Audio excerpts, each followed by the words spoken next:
今天天气不错，在户外玩一会儿啊，在河边儿。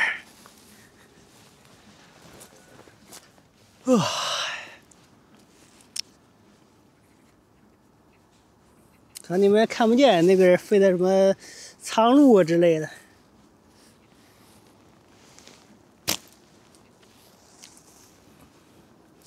打打芦苇，啪啪啪。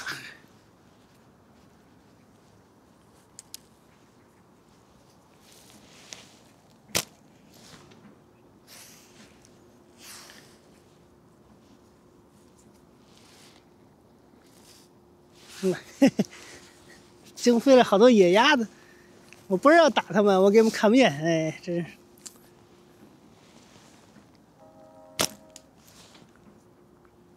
还行，像我们这种不杀生不打鸟的，在所谓户外玩法，就是在这种比较宽阔的地方打打稍远的地方，亮一下眼嘛。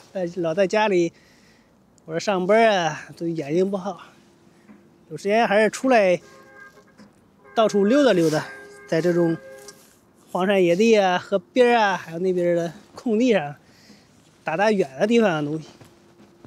所以说远嘛，也就40来米吧，大部分就是打40来米的地方，也就是过手瘾。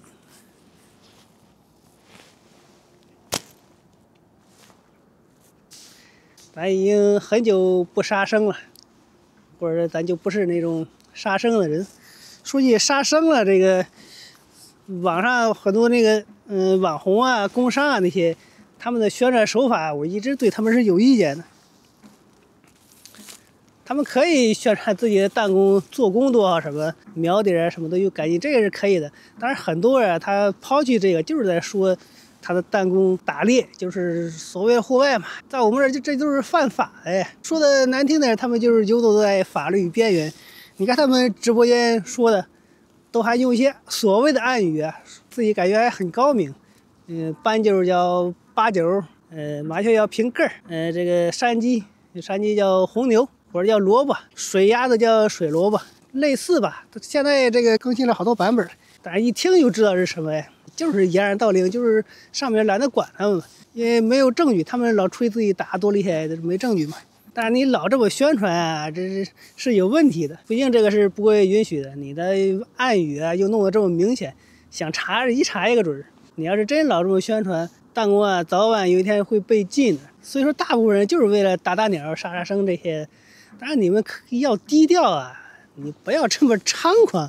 刚开始不管的时候，网上就是打猎的视频，现在管了以后用暗语，还有一波人就是转国外的打猎视频一样的。你转国外的打猎视频，他用的还是弹弓，他要封的话还是把弹弓封禁的，他不是封国外视频的呀。更有甚者，他就是伪装成国外的，他就是在国内的打了以后，他说是国外拍摄。这都是一眼假的东西，不要太猖狂。猖狂我们都没得玩了。叫这弹弓的原因，以后被禁的原因，不是因为太多人用来打鸟什么的，就是因为它是个有杀伤性的东西。想想去吧，国家对这个菜刀都实名了，你说这东西它是有杀伤力的。联想一下，前几年老太太就是支那个打气球那个摊儿，然后被抓起来，说是贩卖枪支。如果按照他那个什么那动能啊、焦耳之类的东西，这个弹弓远超那些气枪了，比那个威力大多了。你要真是老是宣传这个威力啊，说到底还是威力的事。很多人就是有这个误区啊，他认为弹弓啊打不到东西，就是因为威力不行，他就一直在宣传这个弹弓威力多大，弄多厚的皮筋儿。这个对弹弓的破坏性更大。说实在，它比你在这宣传怎么打鸟啊、打鸟打得住，比那个危害大多了。你光说打鸟哈，问题不是太大，除非被抓是没事的。你老宣传它的威力有多大，更有那些不要脸的宣传这个弹弓比枪打得准，比枪威力还大。所以说我们知道是一听就得了，是个笑话。但是你说了多了，有人信的话就完了。尤其是有关部门，如果他要这信的话，那中国这弹弓要不是实名制，要不然都别玩，只有这2种下场。鸟语花香，这环境还是不错的。所以呢，大家这个玩弓的什么，还是商量一下。你看听听这些鸟叫多好啊，你看一看，心情不是也好多了吗？你为什么打死人家？但是你真要打的话，你低调点，不要到处来宣传，在快手上，老有人拿个弹弓在说，哎呀，又打手了，手上弄点血，太明显，那血就是鸟的血，你想用这个来绕过监管，哎呀，你把手能打出血，这比你打死鸟问题要大多了。一群脑子不够数的，好好想想这些底层逻辑吧！啊，哎呀，想想菜刀，想想什么叫大威力杀伤性的东西。还是那句话，弹弓某一天被禁，绝对不是因为打鸟。想去吧，这很容易想通的。不要让我们都没得玩啊，整的都别玩了哈，那绝对不好。我吐槽这些，就是最近在快手上刷视频呢，还是一大批的人宣传这种威力啊、杀生啊这些的。都不知悔改，因为这个被整顿过几回了，到现在还是这样。这些人真应该反思一下，不要因为他影响我们所有玩弹弓的。你看网上那个花大姐，就是摘柿的那个女的，她打的水平怎么样啊？咱又不提了，是吧？但是人家这个方向是没错的呀，弄点花活，整点新鲜的，你摘个柿子，打个水滴，打个牙签什么的，可以大力宣传嘛。还有个是搞竞技的。专门只在赛场上比赛这些推广渲染竞技的这些弹弓，不说发展吧，这弹弓能存活下来，让我们都有的玩，它的一个方向啊，不要为了那一点流量把我们全给毁了。想想现在弹弓发展到现在也不容易啊，最开始弹弓是不让卖的，得私下交易，通过这各种伪装从网上才能卖。到后来这宣传比赛这会儿把弹弓给炒了起来，有了市场，弹弓也得到了这个正向的宣传，就这样弹弓才能从网上随便买得着的。你看前几年弹弓可以正大光明的邮寄啊，从哪个快递什么都可以运的，到现在就近2年吧，这个弹弓管的似乎就是严了点，就是个人啊，不包括那些商家，你要去邮寄个弹弓啊，还是挺费劲的。因为我经常把这个没用的弹弓啊放到闲鱼上去卖吧，有人买了以后去寄快递。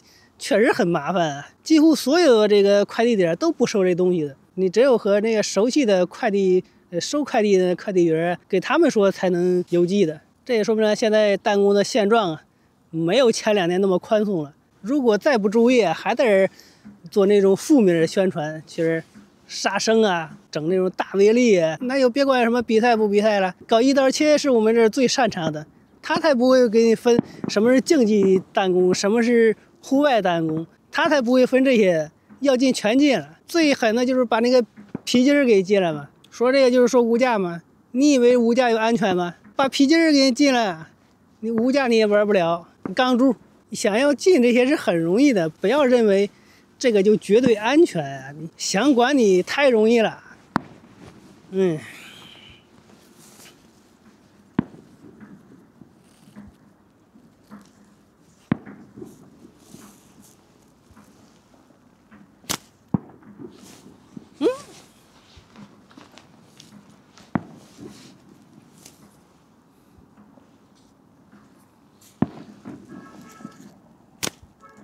还是那句话，网上不是法外之地，不要妄想着去耍那种小聪明啊！你们没那么聪明的，低调啊！玩那些不该玩的玩法要低调，不要让我们都没得玩。看看，这是这个河比较偏僻的地方啊，因为这边绝对安全，没有人。我在这之前啊，从那边都转过来的，确定在这个射程范围之内都没有人，才敢在这打这么2发的。像那边比较宽的地方，它就都有钓鱼的，而且那个钓鱼的那些人啊，藏得可严实了，一般我还看不见他们。万一打了他们，是不是那就完了？玩弓一定要注意安全啊，不是注意自己安全，是注意别人的安全。就这么着吧，再见。